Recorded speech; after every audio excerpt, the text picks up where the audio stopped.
sont des enfants qui lisent à l'envers, on va dire, enfin, qui n'ont pas la même compréhension, mais qui lisent à l'envers, en fait.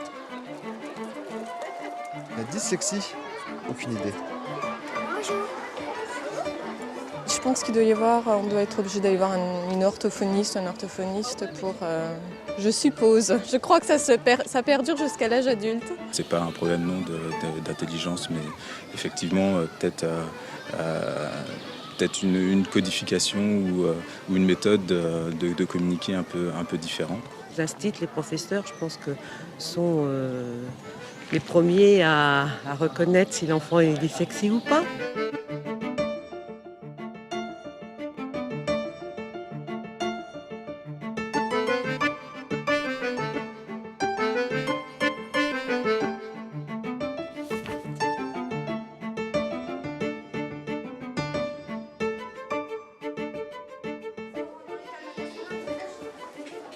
Dans l'apprentissage de la lecture, chaque élève évolue à son rythme. Il y a des élèves qui vont rentrer très rapidement dans la lecture et il y en a d'autres pour lesquels il faudra plus d'entraînement. En général, on a 3 enfants par classe en moyenne chaque année, vraiment qui présentent des troubles. Parce qu'après, il y en a d'autres, ce n'est pas des troubles, c'est simplement le temps qu'ils doivent se mettre pour rentrer dans la lecture qui est un peu plus long. Catherine! Allez, on regarde tranquillement. Qu'est-ce qu'on voit? Quand j'ai une suspicion de trouble dans l'apprentissage de la lecture, je me tourne déjà vers mes premiers interlocuteurs qui sont en général les parents. Et je leur demande de se diriger donc vers un orthophoniste qui pourra vraiment mettre un mot sur cette difficulté dans l'apprentissage de la lecture, puisque c'est un professionnel. Histoire du bébé ours. Pata, pata, pata, pata. C'était le bruit des pas de papa ours. La maîtresse nous a contactés, en fait, mon mari et moi, en nous disant qu'elle avait remarqué des petits soucis de retard sur l'apprentissage de la lecture par rapport à Marie. Qu'en fait, elle faisait aussi elle butait en fait sur certaines syllabes, sur certains mots qui comprenaient certaines lettres, comme les P, les B, les D. Mon handicap, moi je le connais pas tellement depuis si longtemps que ça, parce que c'est naturel pour moi d'écrire avec des fautes. Donc à partir du CP, l'apprentissage de la lecture a vraiment été difficile, à savoir qu'au bout d'une semaine déjà, il décrochait. Et donc, d'un commun accord, en fait, nous avons pris rendez-vous chez une orthophoniste. Qui a fait un bilan, qui a posé le diagnostic, et qui a bien dit qu'il était dyslexique, puisqu'il peut y avoir d'autres choses.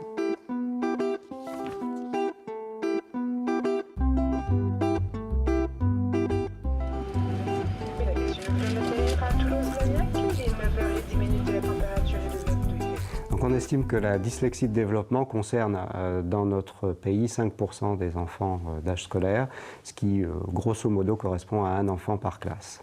En faisant un rapide calcul, on s'aperçoit que dans notre région, la région PACA, ça correspond à des besoins éducatifs particuliers en premier et second degré pour 45 000 enfants. Pour parler de dyslexie de développement, il faut parler d'enfants qui ont eu des opportunités de scolarisation adéquates, qui n'ont pas de troubles de l'intelligence, qui n'ont pas de déficit intellectuel global, avec un chiffrage précis du QI qui doit être supérieur à 70, et qui n'ont pas non plus de troubles neurologiques repérables ou de troubles sensoriels, auditifs ou visuels en particulier, diagnosticables facilement. C'est que comme l'apprentissage de la lecture, ça commence par apprendre les associations entre les lettres et les sons de la parole, si eux, au départ, ils n'ont déjà aucune idée de ce que sont ces sons de la parole, ils vont avoir du mal à démarrer cet apprentissage de la lecture. Donc, apprendre à lire consiste à spécialiser une région du cerveau et à une région qui est visuelle mais qui se met en liaison avec des aires qui sont concernés par le traitement de la phonologie du langage et le traitement du lexique mental. On reste peu ou prou dyslexique toute sa vie, mais ceci a un impact variable en fonction des parcours individuels. Cette dyslexie peut se traduire par des handicaps en fait variés. Il est très probable qu'on appelle dyslexie ce qui est en réalité une catégorie hétérogène d'enfants, certains qui ont des troubles dyslexiques, mais peut-être d'autres, moins nombreux, qui souffriraient de troubles dans l'orientation de l'attention spatiale ou dans le traitement visuospatial.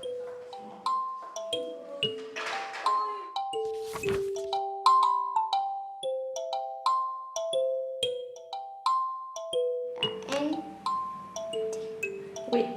On en trop. T en B. Ok, tu peux le faire à l'envers? T en B. P. T. Tu le vois dans ta tête? Attends. T. R. O. P. Ouais. P. O. R. O. P. T. Il y a beaucoup de lettres là, non? Alors, un centre de référence, c'est un secteur hospitalier qui est multidisciplinaire, c'est-à-dire qui comporte tous les acteurs nécessaires pour permettre de mieux comprendre les difficultés d'un enfant et donc de lui faire un projet thérapeutique et pédagogique adéquat. Tu le veux celui-là ou non? T'as un crayon, c'est bon. Je te montre? Oui. Tu regardes bien les lettres.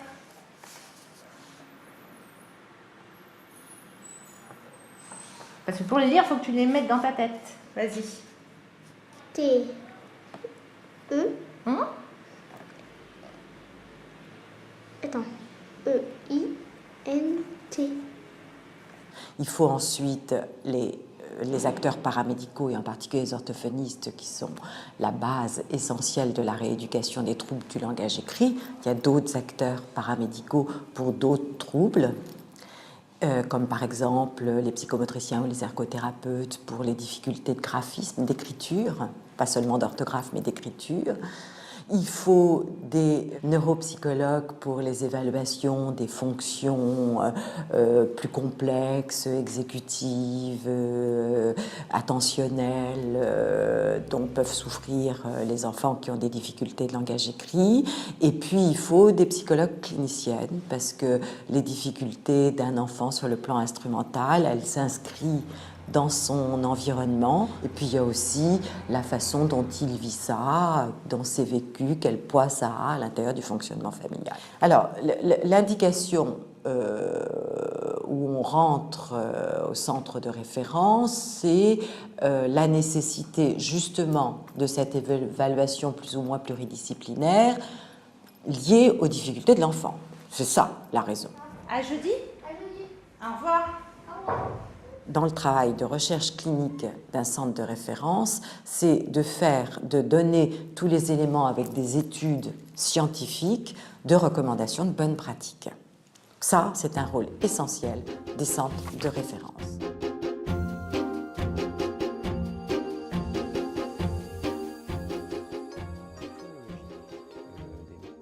Les anomalies du traitement phonologique sont une grande constante présente chez la plupart des enfants dyslexiques. C'est-à-dire un déficit, une difficulté dans la représentation et la manipulation des sons de la parole. Dès que nous lisons, une région cérébrale située dans le cortex de l'hémisphère gauche met en connexion 3 aires impliquées dans la vision, la prononciation et l'articulation, et le lexique mental. Selon cette théorie, l'origine de la dyslexie est définie comme un trouble du traitement des sons qui perturbe l'acquisition du langage écrit.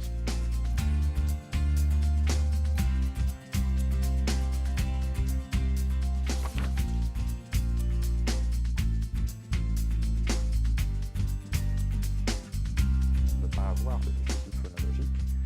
Et donc, la seconde hypothèse, qui est probablement correcte pour une minorité d'enfants dyslexiques, c'est l'hypothèse d'un trouble visuel. On imagine bien que si un enfant avait une espèce de fenêtre attentionnelle beaucoup plus réduite, qui n'embrasserait qu'une ou deux lettres, alors il serait obligé de faire beaucoup plus de saccades le long du mot, tout en mettant en mémoire les lettres qu'il a précédemment identifiées. Donc ça serait beaucoup plus coûteux d'un point de vue cognitif. Il faudrait que l'enfant fasse jouer sa mémoire. Il risquerait de commettre des erreurs en parcourant le mot de nombreuses fois. Et donc il aurait plus de difficultés à identifier le mot, il l'identifierait plus lentement. Mais il arrive à la fin, il a déjà oublié les mots qui sont au début, et sans même parler de l'accès au sens des mots. Donc voilà une des hypothèses qui est à l'étude, l'hypothèse d'une fenêtre attentionnelle.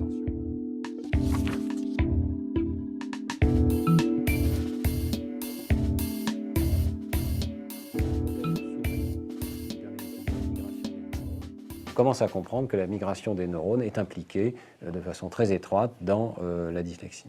Il se trouve que les neurones naissent dans une région cérébrale différente de celle à laquelle ils sont destinés. Et donc, ils doivent migrer de la région de leur naissance vers la région cérébrale dans laquelle ils vont accomplir leur fonction. Et c'est ce processus qu'on appelle la migration neuronale. Si ce processus est perturbé, la région cible dans le cortex va être désorganisée. Il va y avoir des petits amas de neurones qui vont se créer, qu'on appelle des dysplasies. Il va y avoir également des anomalies dans le processus de plissement du cortex, qui va éventuellement être repérable ensuite par imagerie macroscopique. Ce sont des petites structures de l'ordre du millimètre ou un petit peu moins d'un millimètre. Et ces circuits désorganisés, parfois très légèrement épileptiques, vont évidemment perturber l'apprentissage de la lecture. Donc ce n'est pas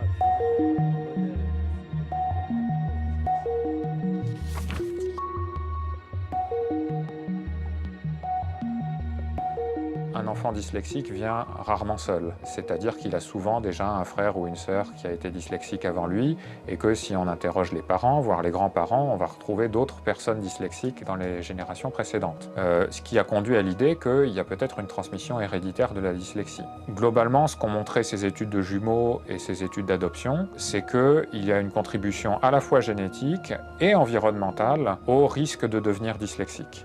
L'environnement langagier dans lequel grandit l'enfant, qui sont la manière dont on lui apprend à lire, qui sont les difficultés orthographiques de la langue, qui modulent aussi les facilités d'apprentissage de la lecture, etc. Depuis la fin des années 90, les progrès de la biologie moléculaire, le séquençage du génome humain, ont permis vraiment de faire des progrès à ce niveau-là et d'aller fouiller dans le génome et d'essayer de chercher quels sont les gènes qui sont associés à toutes les maladies possibles et imaginables, y compris des troubles cognitifs comme la dyslexie.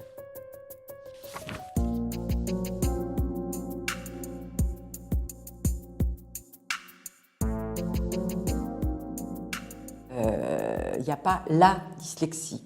Vous avez sous ce générique de dyslexie, pour ne parler que de la dyslexie, pas des autres troubles des apprentissages, vous avez une infinité d'enfants différents, tant sur le plan de leur fragilité ou non psychologique, sur le plan aussi même intelligent, vous avez des enfants qui ont des moyens de compensation supérieurs à d'autres, sur le plan de la sévérité de leurs troubles, etc. Donc il faut, si vous voulez, une espèce de souplesse des moyens.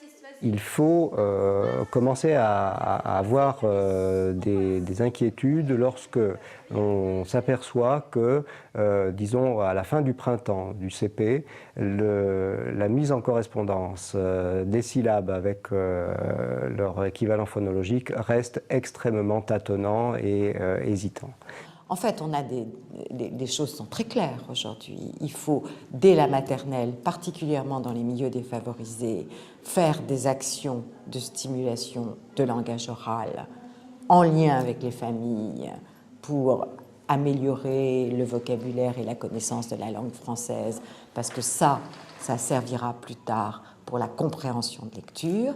Et il faut, en début de primaire, CP, CE1, faire dépister les enfants qui ont du mal à mettre en place les bases du décodage, parce que si un enfant ne décode pas, il ne monte pas son lexique orthographique et il tombe dans le cercle vicieux.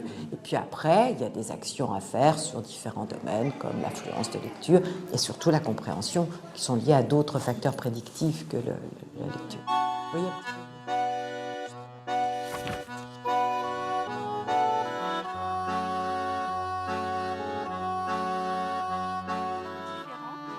On va travailler des compétences différentes, à savoir des enfants pour lesquels ils sont lecteurs, on va leur demander de travailler sur le sens d'un texte, et d'autres enfants qui passent encore par le déchiffrage, on va plus travailler sur le repérage des lettres, le repérage des sons, pour lire des syllabes, des mots et un texte plus tard. Même chez l'enfant dyslexique, comme chez l'enfant normal, le facteur clé ensuite de l'automatisation de la lecture, c'est la quantité de lecture qui est pratiquée chez l'enfant. On comprend de mieux en mieux ce qui marche et ce qui ne marche pas dans le domaine de l'éducation. La décomposition du mot en lettres et l'apprentissage des correspondances systématiques entre les lettres, les combinaisons de lettres qui forment les graphèmes et les phonèmes correspondants, qui est la bonne méthode d'apprentissage de la lecture dans le cerveau. Il avait une super orthophoniste. Et je crois que là, c'est très important de tomber sur la bonne personne. Elle est orthophoniste, spécialiste, je pense, de dyslexie, mais aussi, entre Charles et elle, il y avait quelque chose. Et du coup, il y a toujours été avec plaisir. Il n'a jamais râlé pour y aller. Jamais.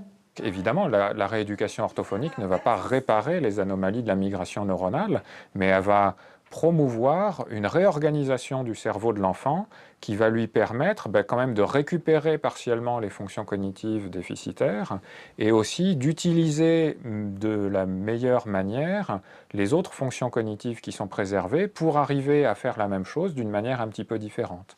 Et c'est finalement ça qu'on observe chez les personnes dyslexiques.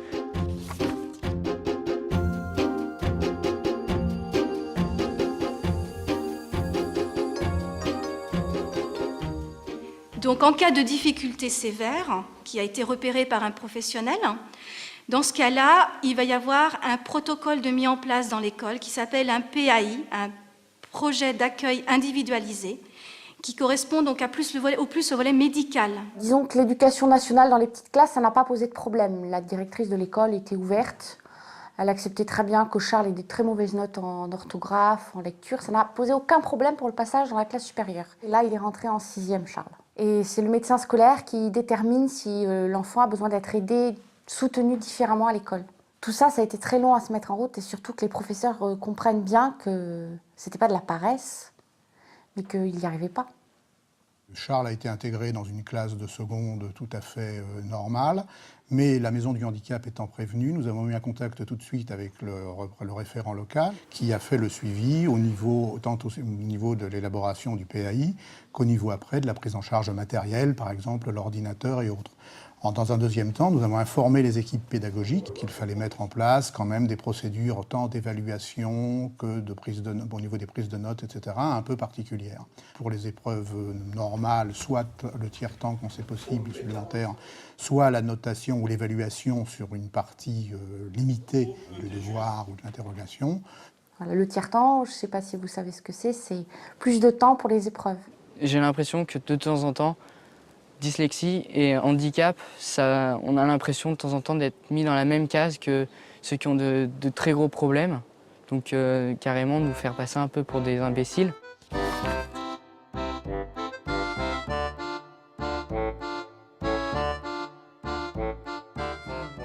D'une région, d'un bassin de population.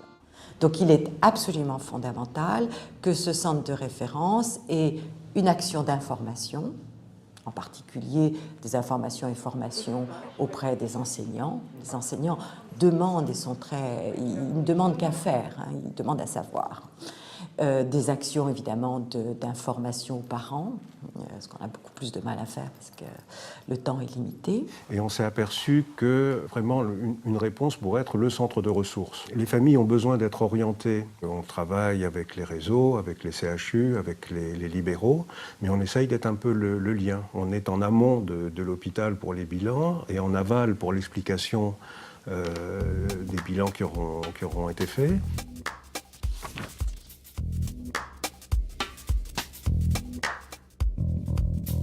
Au début, je me souviens, je me disais, il n'arrivera jamais en 6e. Il est rentré en 6e, je me disais, il n'arrivera jamais en seconde. Maintenant, il est en première S, il ne se débrouille pas si mal que ça. Mais c'était dur quand même, c'était dur. Et on s'aperçoit que très souvent, le vécu est plus lourd finalement dans leur histoire que le trouble lui-même. Et ces séances d'orthophonie lui ont permis de passer du groupe 2 au groupe 1 et d'ailleurs, elle en est très fière. Les chercheurs dans le domaine biomédical, les médecins, les orthophonistes, psychologues et autres spécialistes du développement des fonctions cognitives, ainsi que les enseignants et les psychologues qui interviennent en milieu scolaire et les médecins scolaires doivent apprendre à travailler ensemble. Je pense que ce n'est jamais terminé, qu'il y a toujours des progrès à faire et que nous, en tant qu'enseignants et en tant que pédagogues, on a toujours beaucoup de choses à apprendre. La pédagogie est un monde très ouvert et très complexe et qui n'a pas de fin.